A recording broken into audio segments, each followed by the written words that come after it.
Shalom les Koulam, bienvenue. Aujourd'hui, on va parler de nos chers tfilin et de leur signification. Alors, nous les mettons tous les matins et malheureusement, pas tout le monde connaît leur signification. Qu'est-ce qu'on doit avoir comme kavana, comme ferveur, comme intention lorsqu'on les met? Alors, on va commencer par une sougia générale que est-ce qu'on doit avoir la ferveur, la kavana, l'intention dans la mitzvah? On va appeler ça kavana à partir de maintenant. Pas traduire à chaque fois. Est-ce qu'il faut avoir la kavana dans ce qu'on fait pendant une mitzvah ou est-ce que ça suffit de la faire globalement? Alors les khatrila, tout le monde est d'accord que dans toutes les mitzvot, il faut avoir la kavana, c'est-à-dire dire voilà, je fais de voilà pourquoi je prends un etrog parce que Hachem a dit que c'est une mitzvah, je dois faire la mitzvah du etrog et du lulav. Je veux faire la mitzvah de Shabbat, alors je fais Shabbat, je veux faire la mitzvah du kiddush, je veux être mekayem mitzvah mi derabanan, au moins mitzvah tassé deoraita, oui, shel zachor, mais derabanan, que ce soit dafka alayain, et je veux, et ainsi de suite. Voilà, il faut penser que je veux accomplir la mitzvah. Alors tout le monde est d'accord que les khatrila, c'est le mieux qui puisse être. Comment je me suis retrouvé comme ça, moi? C'est pas grave. Alors, c'est le mieux qui puisse être. Mais est-ce que Bediavad, c'est-à-dire si quelqu'un fait la mitzvah comme ça, c'est tout, il a tout simplement mis les tefillin, il a tout simplement fait Shabbat, tout simplement lu la Megillah, sans trop penser, je fais la mitzvah. Alors Bediavad, il y a Tzaï et Dechova, parce qu'on dit, attends, écoute, le fait que le mec, il arrête toute sa vie, il vient lire un parchemin, ou il arrête toute sa vie, il fait des choses d'une telle manière et pas une autre, c'est ça la preuve qu'il vient faire, et Hashem, surtout dans les mitzvot qui sont maasiot, qui sont pratiques, comme Kibudori, comme... alors Kibudori, voilà, peut-être on peut dire qu'il fait ça globalement par égoïsme, par son cœur, tout ce qui est Chukot à Torah. Bref, c'est une discussion. Mais le mieux, c'est que avoir tout le temps la kavane. Mais nous disent Chazal, nous disent les Rabbanim, Rishonim, Achronim, qu'il y a trois mitzvot, que peu importe comment tu les fais, tu es obligé d'avoir la kavana. Si tu n'as pas la kavana, une kavana spéciale, tu n'es pas Yotzei Yedechova. Alors, première mitzvah, c'est tzitzit. Chez Neymar, Leman Tizkeru. Il y a écrit Leman Tizkeru. Alors, il faut avoir une kavana particulière.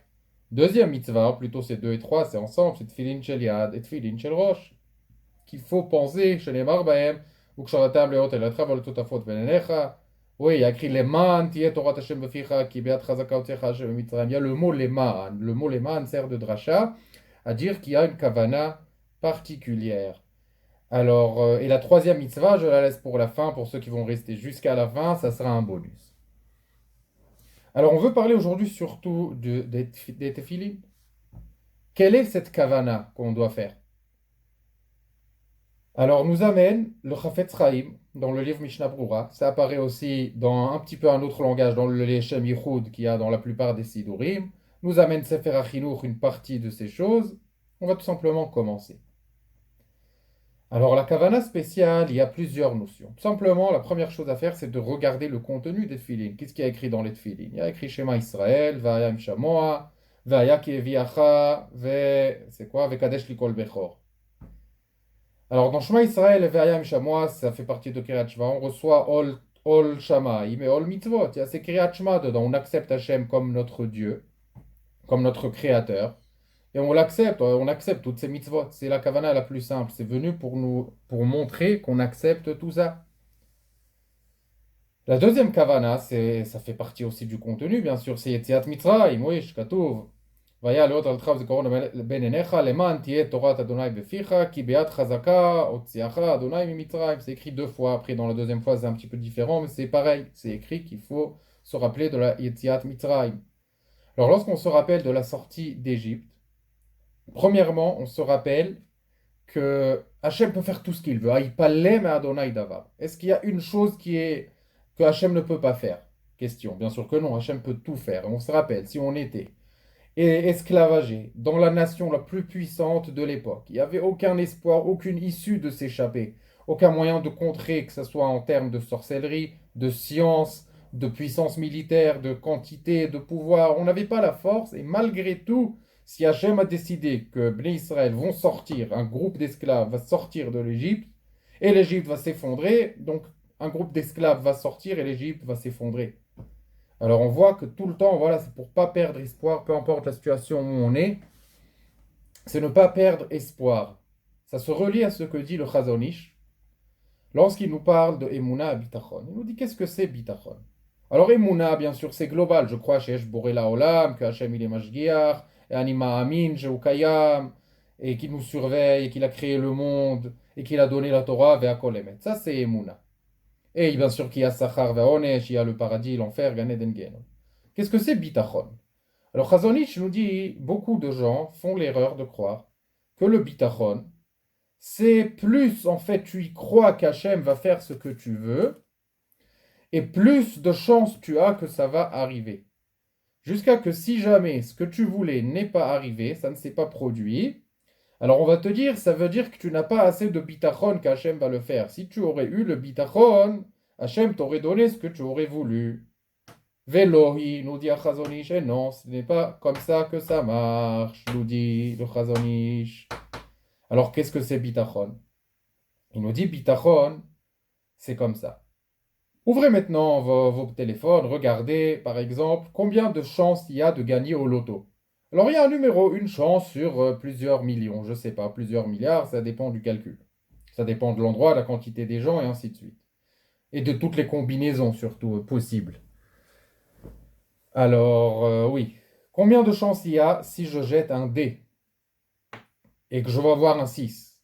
Une chance sur 6. Combien de chances il y a d'avoir 6 et 6 deux fois d'affilée? Alors là, ça se complique, ça devient 6 fois 6, ça devient une chance sur 36, parce que je dois avoir les deux d'affilée. Si je veux 3 d'affilée, alors je vais faire 36 fois 6 encore. Ça sort, oui, je crois, 200 et quelques. 212, je sais pas. Mais vous avez compris le principe. Le principe, c'est chaque chose a une statistique d'arrivée. Voilà, quelle est la chance qu'un missile va tomber sur la maison de quelqu'un? Il y a une certaine chance. C'est plus probable de gagner au loto. Donc, si jamais ça vous est arrivé, allez jouer. Mais sérieusement, chaque chose a des statistiques. Et ce que nous dit le Chazon Ish, qu'en vrai, Mitzad Haemet, toutes ces statistiques-là, c'est des illusions. La seule vraie statistique, il y a dans tout ce que tu veux, tout ce que tu veux prendre, dans quel sujet que ça soit, il y a deux variables, uniquement deux variables. Que ce soit avec le patron dans le travail, ou est-ce qu'il va m'augmenter ou pas, est-ce que voilà, par rapport à ce que j'ai fait, est-ce que ça va lui plaire, ou est-ce que maintenant c'est le moment, ou est-ce que maintenant... Voilà, toutes ces statistiques, il y a deux paramètres uniquement qu'il faut prendre en compte. Le premier, c'est ce que Hachem veut. Le deuxième, c'est ce que Hachem veut pas. Parce qu'on a vu de nos yeux des malades, al-RS Devaï, c'est-à-dire sur le lit de mort. Les docteurs ont dit celui-là, il a 0, on va dire 1% de chance de survivre.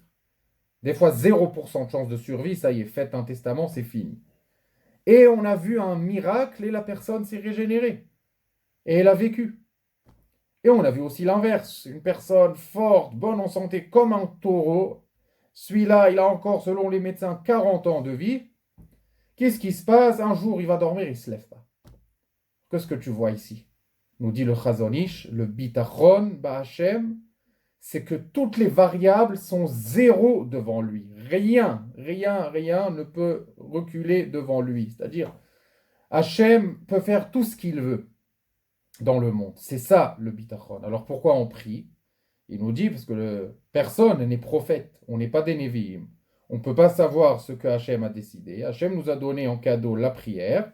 Alors on prie d'avoir ce qu'on croit pouvoir être juste pour nous, mais tout en le sachant que si jamais notre demande n'est pas remplie, alors c'est Vevada, il est Tova. C'est ça bitachon aussi. C'est quand ta demande n'a pas été remplie, tu dois dire ok, Hachem a écouté, Hachem a vu ce que je voulais, Hachem a entendu ma prière, mais il sait, il connaît que pour moi ça va me faire mal. C'est comme un enfant qui demande à son père une glace l'hiver. Il te dit non, une glace l'hiver, je vais attraper froid, même si je ne sais pas si ce fait est exact ou pas, mais pour l'histoire, c'est bon. On va dire, je vais prendre la glace, tu vas avoir des caries, tu vas avoir mal aux dents, ça va monter ton taux de sucre, c'est pas bon pour ta santé. Donc est-ce que le père qui donne pas la glace au fils, il est méchant au même moment?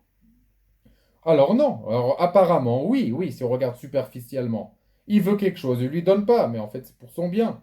Et si ce fils a des diabètes, Shalom, c'est encore plus évident cet exemple, que quand on lui donne pas la glace, il sauve sa vie, même si superficiellement ça a l'air cruel. Et au passage, avec vos enfants, soyez pas durs pour les sucreries, faites du 80-20, 80% comme le livre, faites des bonnes santé, légumes, protéines, ainsi de suite, 20%, laissez-les 5 choses par semaine à choisir tout ce qu'ils veulent. c'est derech yeshara, même au début pour vous-même. Ok, anecdote terminée. Alors ça, c'est le bitachon. Alors pour la prière, nous dit Rav Israël non, Rav Yaakov Israël Lugassi, pardon, nous dit qu'il y a trois types de prières. C'est-à-dire, il y a trois types de xérot. Il y a des xérot, peu importe ce que tu vas demander, ça ne va pas changer. Alors, il n'y a rien à faire. Il y a des choses que peu importe que tu le demandes ou pas, tu les auras, des bonnes choses, parce qu'Hachem a décidé que tu les auras. Et il y a le troisième catégorie, que ça dépend de la prière. Est-ce que tu auras la mauvaise ou la bonne chose? Ça dépend de ta prière. Comme on n'est pas prophète, donc on prie. Alors voici la première notion des tefilin, se rappeler qu'Hachem peut faire tout ce qu'il veut, comme il nous a sortis d'Égypte, contre toutes les probabilités. Et c'est comme ça dans notre vie individuelle. Peu importe les probabilités, Hachem peut faire ce qu'il veut. Il peut nous sauver, il peut nous marier, il peut retourner notre situation de Parnassa, il peut voilà, vraiment nous donner notre choix à tout moment. Et s'il ne le fait pas, c'est parce que c'est justement les Tova et c'est que de cette manière qu'on peut vraiment arriver à notre plein potentiel, à notre tikkun, à notre olam haba comme il nous l'a prévu. Alors ça, c'est le point de Yetziat Mitzrayim. Et là, maintenant, les choses vont se chauffer. Ça, c'est à peu près, voilà, il suffit de comprendre, on peut raisonner comme ça, faire un petit travail. Je ne dis pas que c'est facile, mais maintenant, les choses sérieuses vont commencer. On a deux tefilin. On a tefilin chez le roche, tefilin chez Yad, ou tefilin chez Yad, tefilin chez le roche. Vous pouvez regarder ça comme vous voulez. Il faudrait voir dans l'ordre que ça apparaît. Oui, c'est le hot aliatral, tout à faute benenecha. Ok, mais peu importe, pour ce qu'on va dire du moins. Alors, qu'est-ce que ça veut dire? Alors, tefilin chez le roche, je commence juste parce que c'est elle que j'ai touché en premier, rien de plus. Ça n'enlève pas l'importance de tefilin chez Yad. Même si tefilin chez le roche a plus de kedusha chez le tefilin chez Yad, on va commencer par lui. Allez. Alors, dans tefilin chez le roche, on sait que les quatre bâtiments sont séparés. C'est-à-dire, il y a quatre parchiotes, et c'est séparé, c'est quatre compartiments différents. Alors, dans tefilin chez le roche, on veut être mechavnim que qu'il est par rapport au cerveau qui est la source des pensées. Et on veut purifier notre pensée devant Hachem. Ça, c'est la première chose. Sortir, trier tout ce qui est en trop, tout ce qui est Hiruré Avera lo alelu, tout ce qui est Hiruré Kfira, tout ce qui est des Hashkafot lo nechonot, tout ce qui est des fantaisies inappropriées, tout ce qui est des choses interdites qu'on a vues exprès ou pas exprès. On veut purifier ça et on veut rentrer dans notre cerveau uniquement de la Torah et des Kavanot shel Dvekut Hashem et Avodat Hashem. On veut le mettre dedans constamment. Ça, c'est Tfilin Shel Roche. Tfilin Shel Yad, Em Keneged Alev. Ils sont par rapport au cœur. On veut calibrer notre cœur vers Hachem. Joli mot. Mais qu'est-ce que ça veut dire calibrer mon cœur vers Hachem? Alors, nous enseigne le Rambam, selon des Gemarot. Alors, c'est dans le Moreh Nevuchim Perek Vav, si je me rappelle bien. Vous pouvez le regarder. Il évoque une question. Qu'est-ce qui est le mieux pour être Eved Hachem? Est-ce que c'est d'avoir envie de faire le mal, mais le surmonter? Ou est-ce que c'est réussir à carrément ne plus vouloir faire le mal? Qu'est-ce que vous en pensez? Et Rambam dit que c'est une question philosophique que beaucoup ont traité. Il y a des opinions ici, des opinions là, parce que d'un côté, celui qui est calibré, ça veut dire qu'il est plus juste. Voilà, il est plus juste, il a un cœur plus droit. Mais d'un autre côté, celui qui n'est pas calibré, celui qui a envie de faire le mal et qui se surmonte lui-même, lui, il montre sa valeur, c'est-à-dire il montre qu'il aime Hachem plus que le premier. Parce que le premier, il fait ça parce que c'est sa nature. Mais le deuxième, il fait ça parce qu'il le fait exprès uniquement pour Hachem. Alors, Ma'atchouva. Le Rambam nous dit, Misé ou misé al tanach yadecha. La bonne réponse est faite des deux côtés de la pièce. Il faut même comme ça et même comme ça. Enregistrement, ne pas répondre Amen.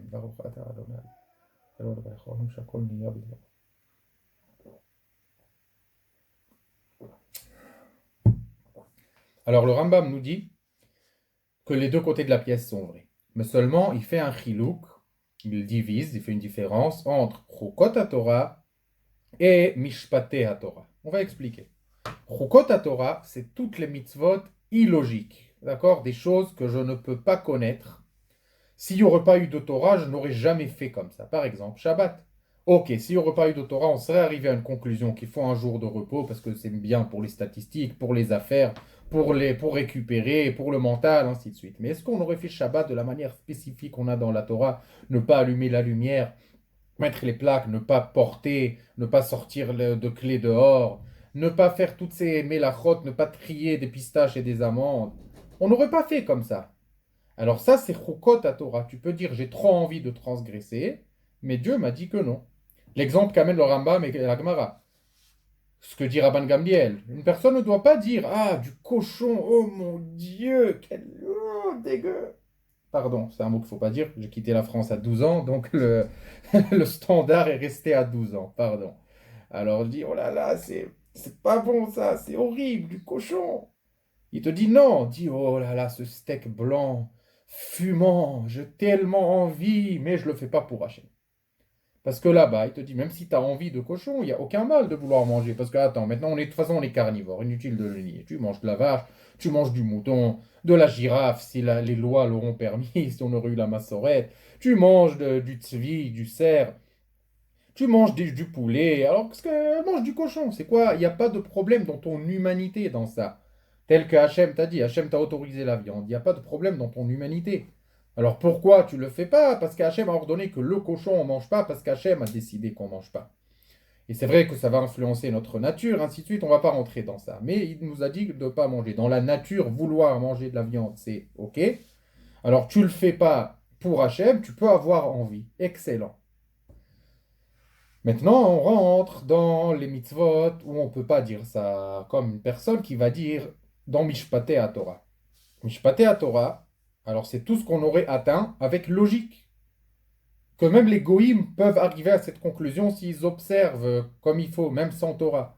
Par exemple, ne pas voler. Tout le monde comprend que voler, c'est mal. Et même si tu vas voler, déjà tu discrédites complètement le travail de l'autre personne, tu t'habitues à ne pas être productif. Si dans la société, beaucoup de gens vont faire comme toi, ça va faire effondrer la société. Donc ça n'a pas de sens. On ne peut pas voler. Tuer, encore pire, tu vas ôter la vie de quelqu'un pour une querelle au nom de toi-même. Imaginez si chacun maintenant d'entre nous aurait pris la loi entre les mains, il n'y aurait plus de monde, le monde aurait été détruit.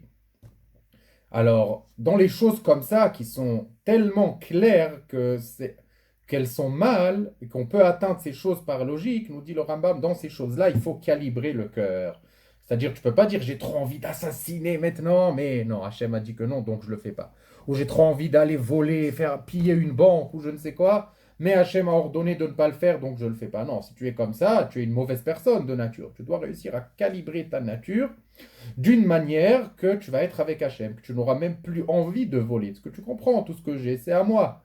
Et ce qui n'est pas à moi, c'est Hachem ne me l'a pas dédié, par exemple. Pareil pour tuer, voilà, je ne vais pas ôter la vie. La vie, c'est Hachem qui a créé la vie. C'est lui qui est responsable de la vie.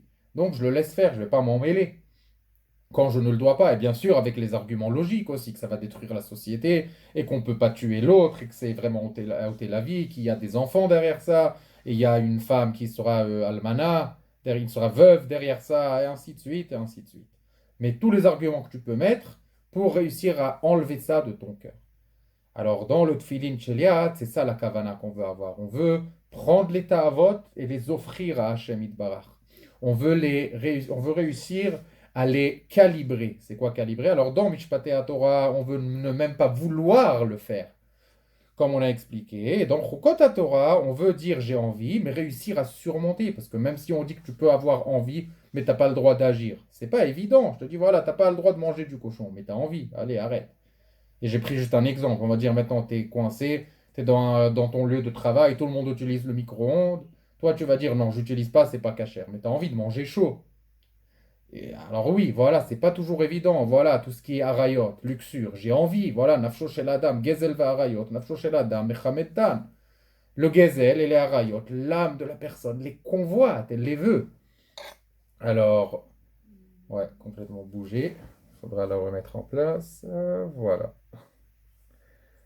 Alors, Gezel ve'arayot, nafsho shel adam echamatan, il le veut. Alors, comment on surmonte? C'est pas toujours évident. Alors, il y a des choses, voilà, comme on a dit, il faut les surmonter. On va pas rentrer maintenant dans le harayot exactement. Qu'est-ce qu'il faut surmonter? Qu'est-ce qu'on peut vouloir mais ne pas faire? On va pas rentrer dans ça. Mais l'idée, elle est là. L'idée est là, que les choses qui sont logiques, il faut les éliminer. Les choses qui sont pas logiques, on peut dire j'ai envie, mais je ne ferai pas. Et ça c'est tfilin. Chez Liad, c'est sakavana. Maintenant, on a la ritsoi qui va sur la main. Alors, on a Rosh, keneged amoach, c'est la neshama, donc c'est la pensée. On a lev, keneged aruach, ça c'est par rapport, on a dit au midot. C'est par rapport, voilà, à ce que je peux avoir envie, calibrer le cœur, ce que j'aime, voilà, ce que je dois avoir envie, ce que je dois ne pas avoir envie du tout, et ce que je dois surmonter. Et le tfilin de la rétoile, ça symbolise la force, qu'on ait la force de surmonter ce qu'on doit, parce que des fois, voilà, prendre contrôle, se restreindre, c'est pas évident du tout. Alors qu'on ait la force de le faire. Voici la kavana des tfilin, comme ça, globalement. Maintenant, on va rajouter qu'il y a dans le Midrash que même Akadosh Baruch Hu met les tefilin. Voilà, je l'ai préparé ici à côté juste pour vous lire exactement. Même Akadosh Baruch Hu met les tefilin. Bien sûr, c'est une métaphore spirituelle. C'est pas que Hachem a une main, chas v'shalom, il a eno gouf, eno dmut gouf. Alors, qu'est-ce qu'il y a écrit dans les tefilin d'Hachem? Mi kamcha Israël go yachad ba'aretz. C'est-à-dire, il y a écrit que nous sommes les seuls dans la terre. Il nous explique comme vous, dans votre tefilin, il y a écrit que moi, je suis le seul. Voilà, Hachem echad u'shmo echad, Shema Israël Hachem Elokeinu Hachem echad. Même moi, j'écris que vous êtes les seuls dans la terre. Et donc, les tefillin sont là, continue le chinour, à de nous dire que les tefillin sont là pour nous rappeler constamment la relation qu'on a avec Hachem. De se rappeler de notre mission dans notre monde, qu'on a été envoyé ici pour un test, qu'on a été envoyé ici pour faire les mitzvot, on est des êtres spirituels emprisonnés dans une enveloppe corporelle et pas l'inverse, et qu'on doit constamment monter et continuer et braver les obstacles et pour ne pas oublier, parce que voilà, les soucis de la vie, la vitesse de la vie, l'intensité de la vie peut nous faire oublier ce principe. On met les tefilines avec un mémo chaque matin qui a écrit dedans Shema Yisrael Hashem Elokeinu Hashem Echad.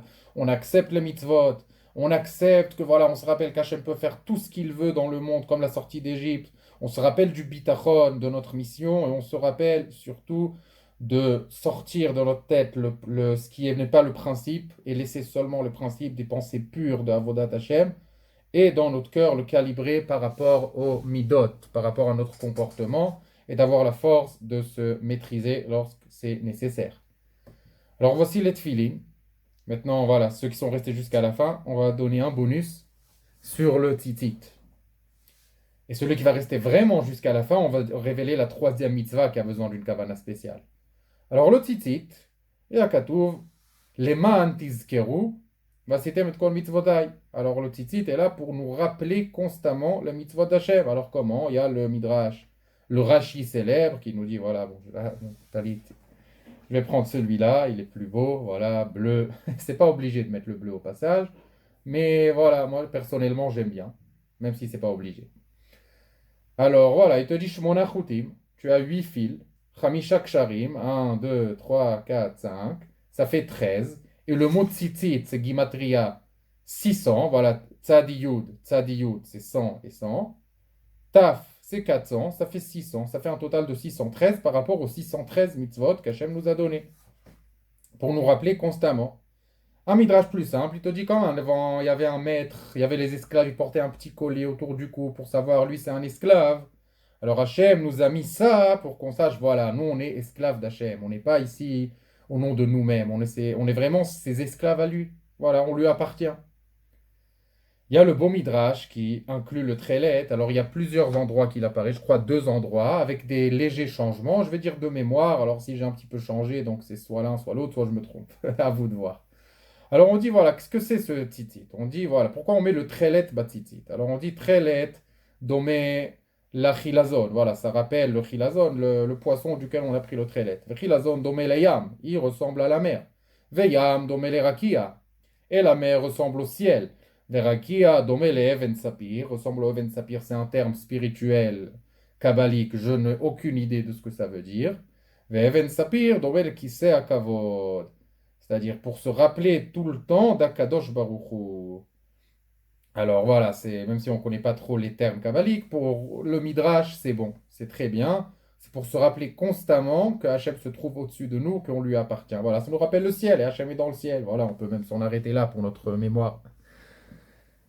Et enfin, le bonus, la dernière mitzvah, en fait, c'était mitzvah tsukah. Shekatuv leman yedu dorotechem, ki basukot oshavti et bnei Israël, que j'ai fait asseoir les bnei Israël dans les sukkot. Donc, il faut avoir une kavana spéciale et se rappeler que, voilà, qu'il y a eu là un année kavod et qu'Hachem nous a nourris dans le désert et qu'il nous a fait des miracles, mais à la teva et à sukkot, bezrat Hachem, on en parlera plus. Alors voilà. Chazakim ubruchim, lorsque vous mettez les tefilines, j'espère que vous vous rappelez de ça. Chaque fois que vous les poserez, vous ferez la bracha, que vous sentirez la sensation des retsuot fraîches sur votre main, puis ensuite, petit à petit, elles vont se réchauffer, que vous sentirez le tefilin, que vous vérifiez dans le miroir comment les calibrer, vous vous rappellerez de toutes ces notions et que vous ferez la mitzvah à un niveau supérieur ensemble. Alors, Chazakim ubruchim, je vous dis à très bientôt.